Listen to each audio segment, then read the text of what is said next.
नमस्कार, सुनीताज किचनमध्ये आपले स्वागत आहे। आज मी तिळाची चटणी बनवणार आहे। त्यासाठी मी गावरान तीळ घेतलेले आहे। अर्धी वाटी तीळ घेतलेली आहे। आता आपण हे भाजून घेऊया।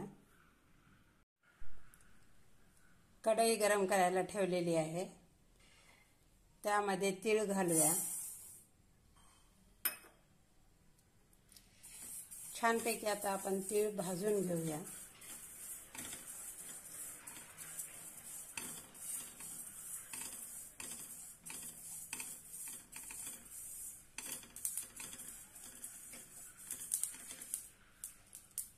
यामध्येच अर्धा चमच जिरे घालूया। ते पण भाजून घेऊया। अशी तीळ तडतडायला लागले, आवाज यायला लागले की समजायची भाजल्या गेलेली आहे। आता आपण गॅस बंद करूया आणि थंड करून घेऊया। आता आपली तीळ थंड झालेली आहे। एक मिक्सरचं भांडं घेऊया। त्यामध्ये घालूया।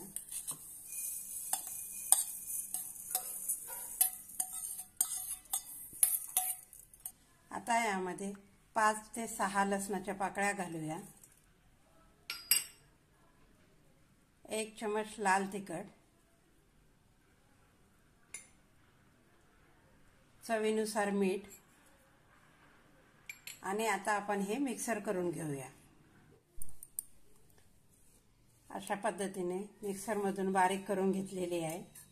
आता आपण काढून घेऊया।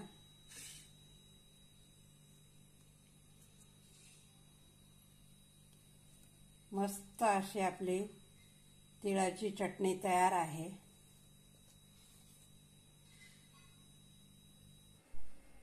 खमंग अशी तिळाची चटणी तयार आहे। हा व्हिडिओ आवडल्यास लाईक आणि शेअर नक्की करा। धन्यवाद।